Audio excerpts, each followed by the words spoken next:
hari ini kita bisa taklim bersama dalam kajian kitab Nasrul Ibad,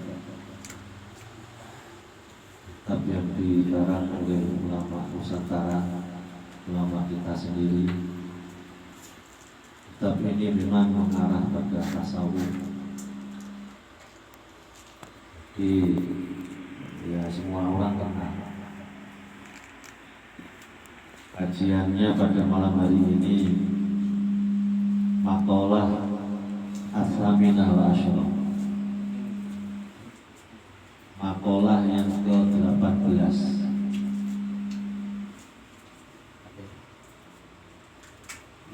Dan marilah sebelumnya kita baca sama-sama, kita niati ikhlas, mudah-mudahan ada barokahnya dan manfaatnya.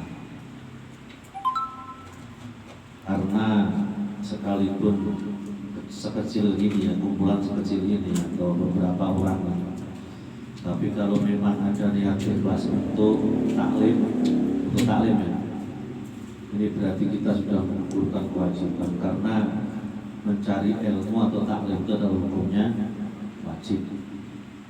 Hukumnya wajib. Bingung niku. Sami mawon niku. Ini saya kalau saya satu set niku. Mau bingung mawon. Jadi makalah yang nomor 18 ini, kalau kita melihat judulnya itu juga Sobabil Qalbi, istilahnya membersihkan hati. Saya baca wal maqalatul zaminata asyrota, adapun pitutur yang ke-18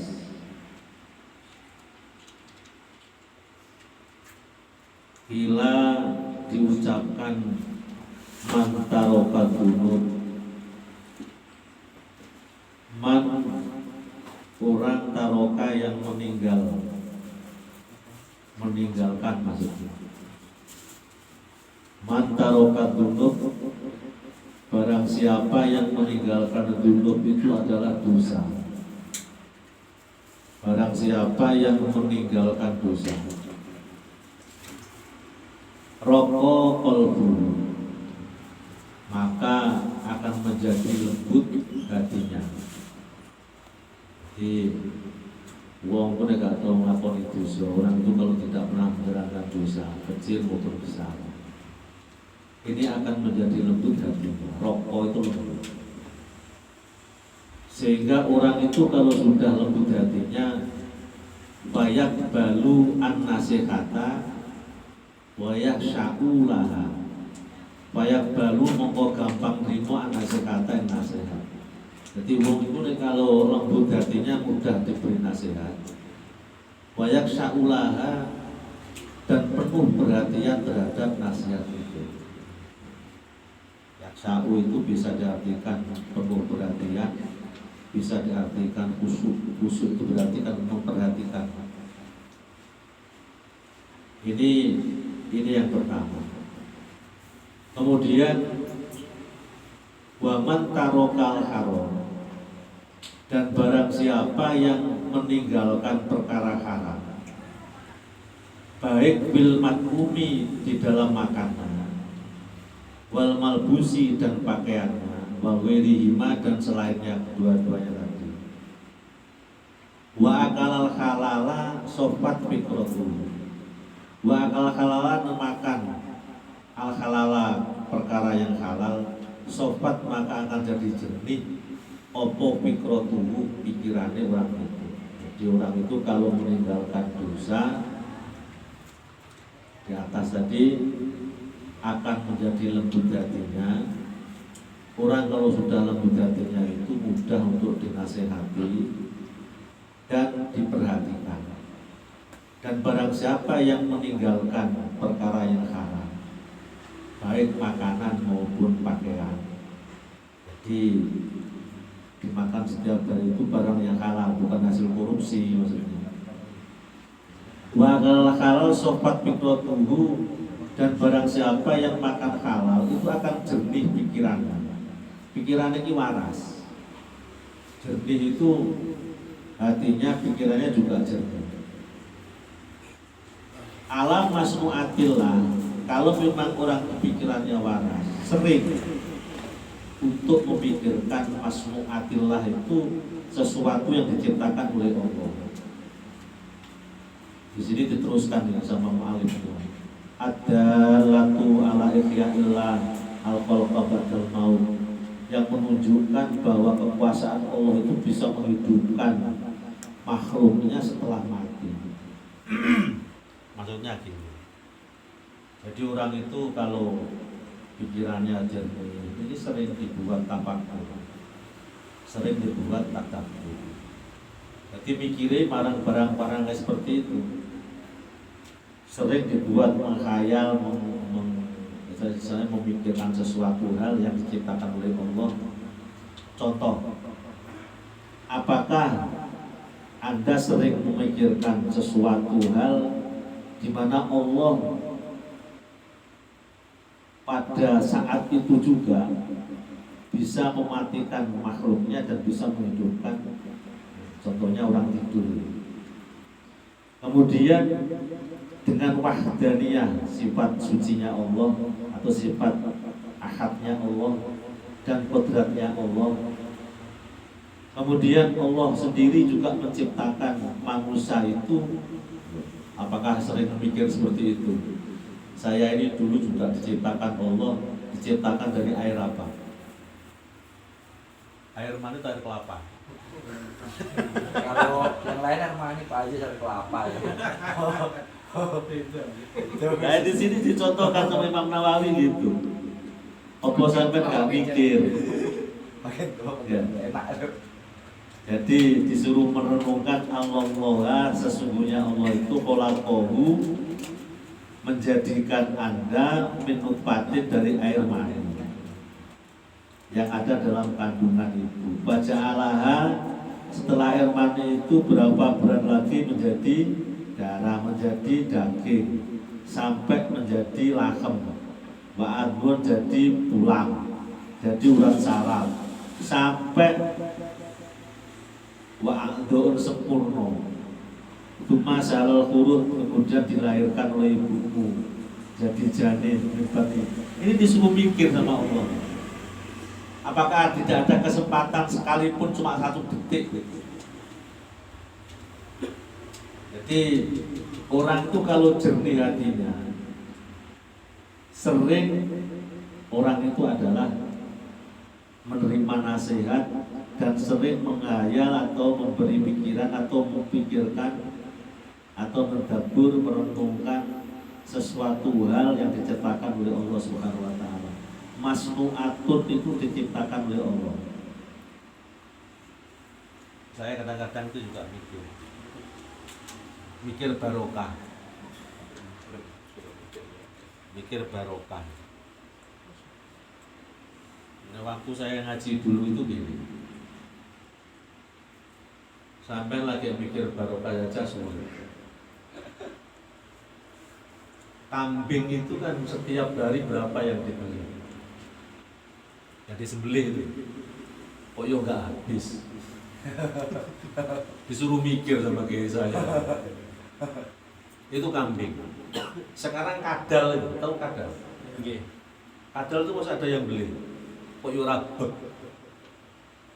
Lo kok gak penuh gitu loh. Ini suatu contoh.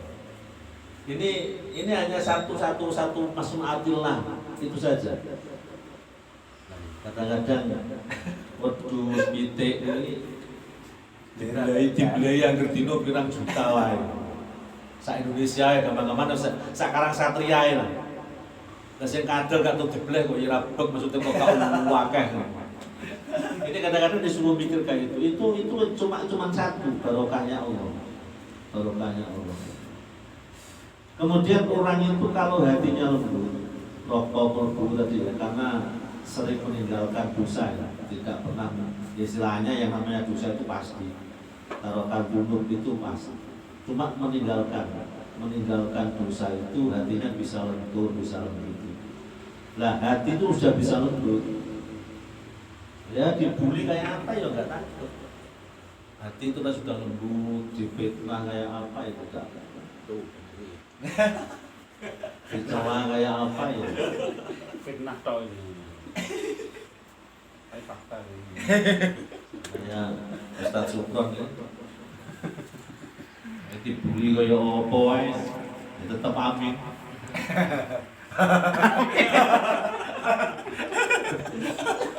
Difitnah kayak apa tetep amin. Nyambung.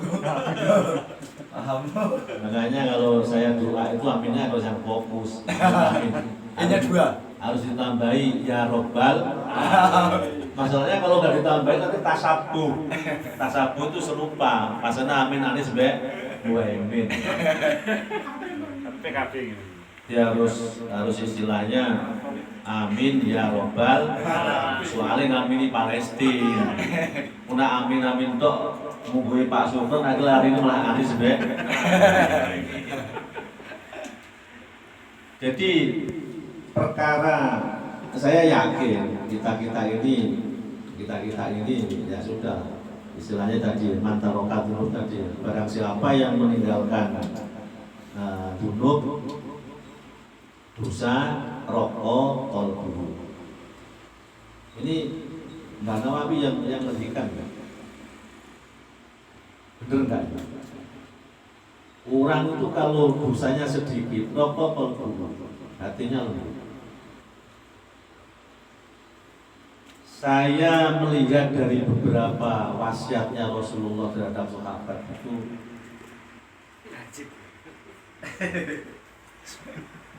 nasihatnya Rasulullah terhadap sahabat itu yang paling sering dinasihati adalah sahabat Abu Dharin. Sahabat Abu Dharin ini ketika masuk Islam langsung kantil pada Rasulullah, tidak mau lepas dengan Rasulullah. Ada salah satu nasihatnya atau wasiatnya Rasulullah terhadap Abu Dharin itu amaroni an aku labil haq walau kana murrun. Amaroni alla akhofu fillah lau matalakin. Rasulullah itu wasiat pada saya, katanya Abu Dharin, alla akhofu fillah, tidak takut dicela ketika kita berjuang pada sabilillah atau pada Allah. Lau mata lakin boleh mencela. Jadi wong wis berjuang ning gone agama meski dipaidu anu Pak Prayitno. Sampai dadi panitia masjid atau langgar ngono wis paidune wis akeh. Ini iki wis ana wasiate Kanjeng Nabi. Rasa mutung. Rasa mutung. Ya iya. Mutung. Sudah pensiun. Allah akhofu fillah. Ketika orang itu membela agamanya Allah, termasuk membangun kan membela agamanya Allah, wa musolat tempat untuk nyembah Allah. Ini wasiatnya Rasulullah. Nah terus wasiatnya Rasulullah yang terakhir itu amaroni an akturo min qauli la haula wala quwata illa Kanjeng Nabi wasiatnya terakhir datang kula, katanya sobat Abu Dharin itu amaroni an akburo, agar supaya kita memperbanyak bacaan la haula wala quwata illa billahil azim. Apa permasalahannya? Fa innahunna min kanzi tahtal ars. Sesungguhnya kalimat ini merupakan harta karun di bawah ars. Karena yang Nabi orang itu habis subuh itu yang Nabi dibaca. Kalau bisa 100 kali, kalau nggak bisa ya sak disama. La haula wala quwata illa tambahi ngono wiritane sampean. Dari sebar kabeh wae tambahi kuwi sak karepmu. Lan maca piro. Tapi kalau kiai saya, kiai Lirboyo itu aktif dibaca 100 kali. La haula wala quwata illa billah. Bersama jamaah santrinya. Apa permasalahannya? Permasalahannya Orang itu besok kalau sudah lepas semuanya ya, kiamat, berarti sudah yang berhisab. Ini yang bisa menolong itu tahtal ars itu apa? Tahtal ars itu tempatnya orang-orang atau malaikat, tempatnya orang-orang nggak maksum itu. Nah, siapa ngerti dengan bacaan ini kita bisa di bawah naungan tahtal ars. Yang tahu itu Allah Subhanahu Wa Taala. Paling penting ikhtiar. Kemudian ada lagi yang di kitab ini dijelaskan tarokat dunub, kemudian mantarokal haram. Barang siapa yang meninggalkan perkara haram fil mat'umi, di dalam makannya, wal malbusi, dan di dalam pakaiannya, wa akal halal, dan makan halal, sofat fitratu. Ini efek sampingnya banyak. Terutama nek sampeyan pegawai kok hasil dari haram. Ini efek sampingnya ke anak cucu yang bahaya di sana. Mulanya kayak anaknya pejabat itu, pejabat ya, kayak kementerian, kayak biasa dia yang korupsi ini. Ya, pakai baru saja korupsinya aja sudah bisa dimakankan untuk keluarganya, diberikan makan pada anaknya, kemudian kalau punya cucu diberikan cucunya dari hasil yang alhamdulillah, terutama yang dari hasil korupsi. Biasanya nggak ada manfaatnya, nggak sampai cucu gitu, udah hancur di anak. Itu kalau memang kita memberi makan pada anak dengan hasil haram. Contohnya banyak. Di kampung saya ini maklum masih famili. Bukan makan haram, tapi kendel dengan barang wakaf. Ya hancur, anak turunnya hancur semua. Kendel dengan barang wakaf. Itu malah punyaan Allah itu. Kalau wakaf, kalau korupsi kan hak adami. Hak adami itu yang memang harus minta izin kepada anak Adam yang kamu sakiti, yang kamu dolimi, yang kamu korupsi. Jadi naudzubillah, jangan sampai kita memberi makan anak cucu pada barang yang haram, sebab efek sampingnya jelek. Saya ini pernah ditanya, pulau niki boten saged mergawe Pak, nek boten bergengge. Ngerti bergengge? Majen ngerti. Jadi ada orang perempuan, Pak, saya ini nggak bisa kerja kecuali bergengge. Bergengge itu maksudnya ya nakal nih, kalau itu nakal. Kayak iso kerja nih. Soalnya saya harus meramu orang tua saya sedang sakit lumpuh, kemudian anak saya juga sekolah. Jadi padahal Rasulullah Muhammad SAW itu umatnya dosa kaya apa tetap disapati. Itu Muhammad. Wah, itu laporannya nalika Isra Mi'raj. Jadi sampai begege tetap disapati sebenarnya. Ya engkau begege ya dihukum lah gitu. Kalau langsung perintah mlebu swarga nah dihukum begege berang tahun. Paham lah proyek. Sampingku gue begege. Warganya begege kabeh. Ya itu tadi jawaban saya cuma itu tadi. Yang jelas tidak tahu. Apalagi itu begege. Orang yang kendel makan anak yatim, anak punya yatim dimakan, itu saja efeknya jelek banget. Orang yang berani makan wakafan itu juga efeknya berat. Biasanya nggak sampai cucu, sampai anak sudah hancur. Permasalahannya apa? Ya permasalahannya tidak akan diridhoi oleh Allah Subhanahu Wa Taala. Contohnya wa man tarokal haram fil makruh wal masrur. Ini akan sopak fitratuh. Sebaliknya kalau memang orang itu makanannya haram, yang dipakai haram, yang dibuat rumah juga haram, kemudian gerakannya beralih haram, dia ruwet. Di samping ruwet keluarganya juga ruwet anak cucunya. Contoh, di kampung saya ini sekarang lagi diserbu rentenir. Jadi 1.000 utang 1 juta tapi bagi telung juta. Tapi yang dibidik adalah orang-orang yang tidak mampu, kayak jualan kembang, kayak jualan ikan apa, 1 juta nanti per minggunya harus bayar sekian. Ini di daerah saya luar biasa kaya-kaya, mayoritas orang Batak.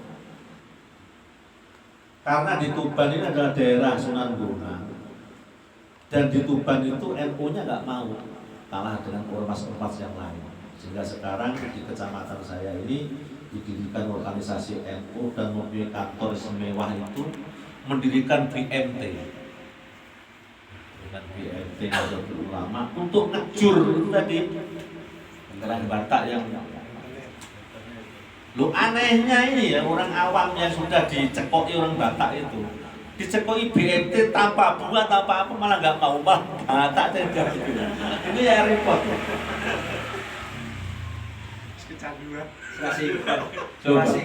Padahal sudah berapa persen? Ya alhamdulillah untuk saat ini agak berkurang rentenir. Masalahnya itu tadi, menyelamatkan orang yang makan rosi wal murtasi atau orang yang makan barang riba. Sebab kalau kita melihat atau kita kembali pada kacamata fikih, nggak ada orang yang tidak makan riba untuk saat ini. Ya kan? Motor juga kredit, rumah juga kredit, sampai entong-entong kanggo Takut. terus rano cerita kredit nggak riba itu nggak ada. Sudah lihat di kitab fikih manapun pasti mau riba itu ziyadah. Cuma korelasinya dalam kitab fikih itu ada yang memperbolehkan. Jadi kalau saya minggu pagi itu memang ngaji di Al-Kausar pas bab riba. Dan ini kurang dosa biru. Padahal tolak natullah ar-riba itu. Allah melaknati orang yang. Nah, untuk sekarang sulit. Ya sulit sekarang nggak riba sulit. Ada sego itu ya riba. Jadi enaknya mengikuti ijma qiyas di situ. Jadi orang tidak boleh aku Quran hadis saja nggak boleh. Harus ada ijma dan kalau nggak ada dalam Al-Quran berarti hati, kalau nggak ada hadis dengan kuat berarti di ijma dan di sini nanti ada jalan atau solusinya. Bisa riba itu diperbolehkan. Jadi saya mengambil dari waman tarokal haram, barang siapa yang meninggalkan barang haram, sofat fitratuh. Orang dulu itu, ulama-ulama dulu itu sofat fitratuh, pikirannya waras. Jadi dikandani nek minggu pertama ini mau ngaji setiap malam, Ahad malam Senin. Mulai itu pikirannya bisa banyak sofat. Ya enak, ya budal, ya tenanan, memang roh ganjaran wong ngaji. Dan sing ra teko terus piye? Termasuk sopat to ora? Dadi wong iki waras pikirane. Diomongi ngaji ku wajib. Senajan sampean paham ora paham pokoknya wajib. Jadi majelis taklim itu ya bukan merupakan salah satu gaya-gayanan enggak. Memang ada nilai atau value-nya ada. Nilainya luar biasa orang ngaji. Apalagi ini Depok ngaji, mendengarkan ngaji kitabnya Mbak Nawawi ini muridnya ini sampai jeduk Rasulullah SAW. Sekarang kita baca bersama. Orang lewat atau orang ngaji orang lewat aja lewat. Ini kalau kumpulan ngopo. Ini pendengarnya jobo atau diam di luar itu. itu saja sama pahalanya orang yang mendengarkan. Itu enaknya kan di situ. Berarti kadang-kadang ini duduk Gusti Allah sampai sawak mati. Jadi moro-moro ngamal api ini itu berberani ngaji malam. Ini kalau sobat pikotu, jadi ulang itu asalnya gak ngerti malah jadi ngerti. Masalahnya apa? Masalahnya sobat tadi waras, pikirannya waras. Jadi nek dikongkon api itu banyak pikirannya itu waras, pikirannya gak waras ya bukan. Jadi pikiran waras itu kadang-kadang juga sering untuk zikir kepada Allah Subhanahu wa Ta'ala. Jadi harus ada waktu untuk zikir itu harus ada. Masalahnya kadang-kadang Allah cukup sampai enggak. Ora kok di pengumuman di sampai sampai tak cukup ini enggak. Jadi langsung kadang-kadang ada yang mendadak, ada yang sakit dulu ya. Oleh karena itu barang siapa yang meninggalkan barang haram maka akan menjadi jernih pikiran. Ya usahakan akal halal, tarokal haram. Taroka itu meninggalkan barang haram, akal halal itu makan barang yang haram. Jadi ngerti halal dan haramnya itu ya Anda sendiri kan. Orang itu melakukan dosa dan tidak itu Anda sendiri. Harokah bil qalbi, iki apik apa elek? Kan nggone harokah ning qalbi tadi. Ma harokah bil qalbi fa huwa itsmun. Pakuh rentek elek. Ya sudah elek. Rentek elek. Jadi rentek hati ini sampean ya. Jadi ini jelas orang yang meninggalkan perkara haram, makanannya sampean halal, lambi sing sampean gawe halal, ini akan menjadikan pikiran Anda itu jernih atau waras. Jadi nek wong pikiran waras itu biasanya untuk mikir barang-barang sing bener gitu loh. Karena di sini ada contoh wadalika bi an ta'ammala bi fikrihi wa tatabbulu bi aqlihi. Hal itu dilakukan karena jernihnya hati, jernihnya pikiran, sehingga untuk berpikir atau merenungkan anallaha khalaqahu min nutfatin. Ya Allah, aku ketika Gusti Allah sapa air mani kok beteta buaya muwete padahal sapa mamang.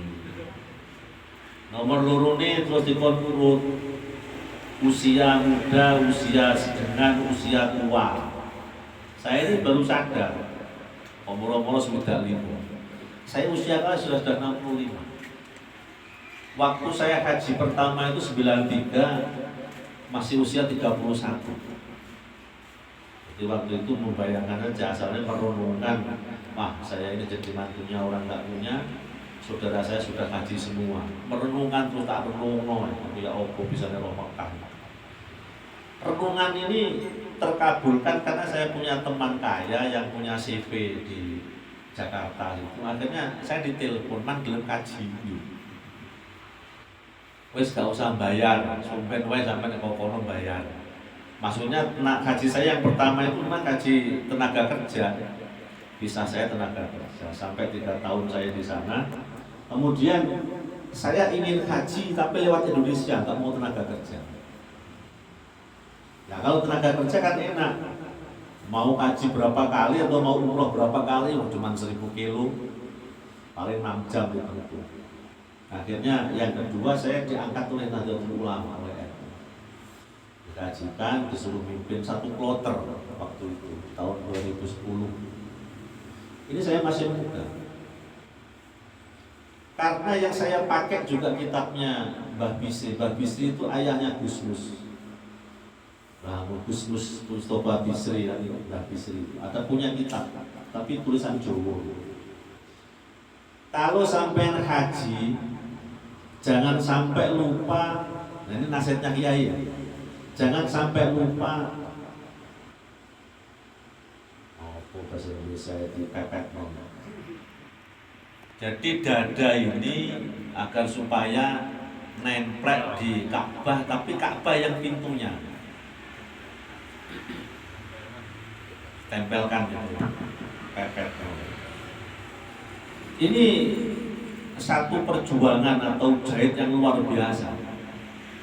Orang yang mau menempelkan badan di multazam ini, di lawang Ka'bah, di bawahnya pintu Ka'bah, ini sebuah perjuangan. Padahal di dalam manasiknya Mbah Bisri itu sudahlah, sampeyan nek gelem nemplekno awakmu ning gone multazam, nempelkan badan di multazam, dan sampai minta apa? Yang minta yang paling akhir adalah supaya bisa kembali lagi ke Mekah. Ya, pokoknya minta itu. Jadi saya 93 itu membaca, saya tempelkan awak saya, pokoknya saya harus kembali lagi ke Mekah. 93 sampai 2010 kan lama. Oh, orang Pak mandi kitab ini. Tak tempel no tenanan, mulai jaluk ya tenanan, kok suwi tapi suruh. Ini suatu contoh. Akhirnya saya itu juga membaca kitabnya Mbah Nawawi ini, ternyata doa orang itu ada 3 macam. Ada yang spontanitas dijabahi oleh Allah Subhanahu wa taala, ada yang ditunda, ada yang ditukar. Nah ini. Nah tundane iki sing repot. Relatif. Spontanitas ada. Sampai doa langsung spontanitas dijabahi ada. Kemudian doanya orang itu kadang-kadang ditunda. Jadi kalau memang tahun ini ya ditunda tahun itu.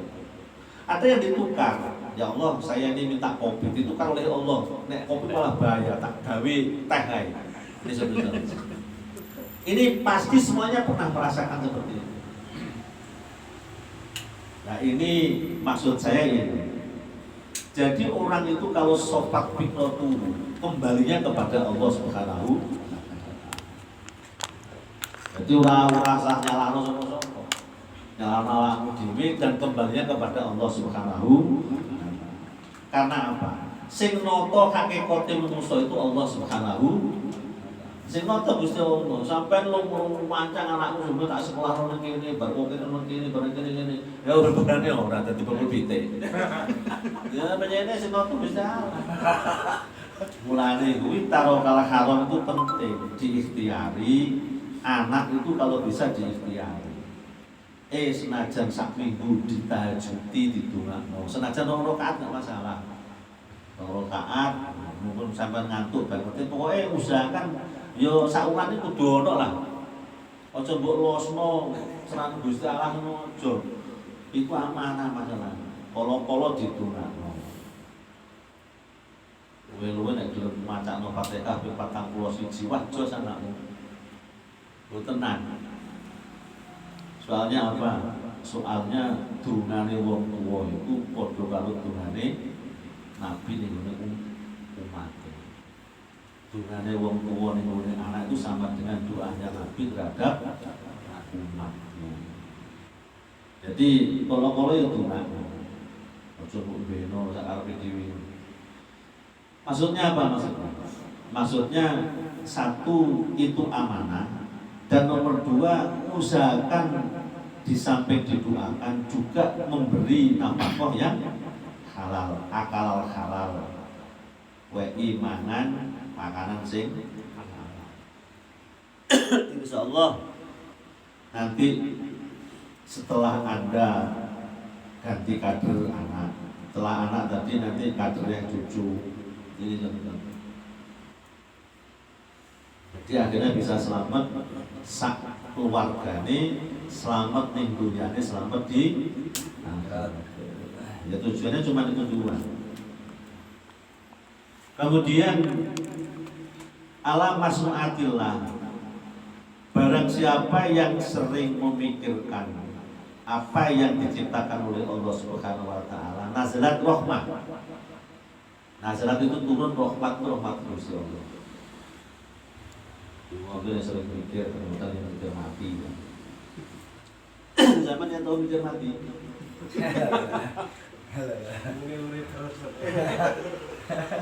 Kadang-kadang mikir mati itu ya ragu.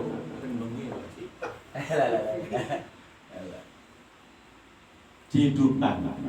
Maksudnya sobat betul dihidupkan pikirannya untuk kebaikan. Nah, bagaimana caranya? Ya, tadi kembali kepada wasiatnya Rasulullah. Untuk agar supaya sopat pikotu jernih pikirannya, kemudian rokok guru orang yang lembut hatinya. Ini wasiatnya Kanjeng Nabi, wasiatnya Rasulullah itu amaroni an angguro ilaman huwa duni wala angguro ilaman fauqa huwa fi fauqi. Rasulullah wasiatnya sampai ning dunya itu ojo, sampai ning dunya itu jangan sampai melihat orang yang di atasmu. Nah, ilaman huwa fi fauqi. An angguro ilaman disuruh melihat orang yang ada di dalam. Wala angguro ilaman huwa fauqi, ojo nganti delok ning gone wong sak dhuwur. Jadi sampai ini umpama kok ya bangsa PNS elek-elekan wae kok sing delok bangsa menteri sapa kuwi sing tenaga kerja atau sapa yo. Aku bisane koyo kuwi piye. Lah ya malah gak karu-karuan ati malah ribet. Jadi lihatlah orang yang ada di bawah. Jangan melihat orang yang ada di itu untuk sobat kolbu, kolbu atau rokok kol. Nah ini kok tak ngurusnya itu. Jadi nggak usah bayar macam-macam nggak boleh itu. Delok wong sak ngurus untuk rupane alpat rupane itu kok delok malah gak karuan rupet tapi malah rupet. Bumi kok langgar bisa rupet.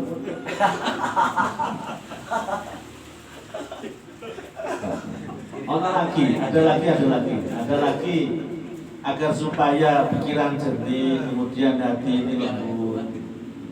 Sampean seringo seneng maring masakin, yuhibbul masakin, buat dunu minhum dan dekati mereka. Jadi wong sing gak duwe-duwe iku seneng ono karo wong sing gak duwe-duwe. Masalahnya itu tadi kanggo rokok kolbu itu aja. Dan ada lagi yang rokok kolbu itu ini wasiatnya Rasulullah ya. An asilarohim wa in akbar. Seringo silaturahim. Senajan wong sing silaturahim itu bersikap buruk. Ini biasanya sulit. Jadi seringo kekancan, selango silaturahim, senajan sing silaturahim itu bersikap buruk terhadap Anda. Jadi kok murah ya pokoknya silaturahim ini lah.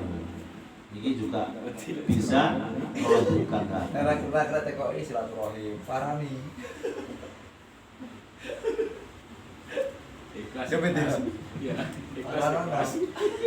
Jadi yang kita kaji untuk malam hari ini merupakan masalah tarokal itu bisa melembutkan hati. Orang yang meninggalkan dosa itu bisa melembutkan hati, lembut, sopan, rapi. Kemudian orang yang makan halal itu bisa menjernihkan pikiran. Ini bukan kok pikiran yang dengan kok sampai anak turun nabi untuk makanan yang halal. Ojo kasih ngekei keluarga makanan yang haram. Tahu subat. Ada kurang lebihnya, mohon maaf. Barangkali ada pertanyaan.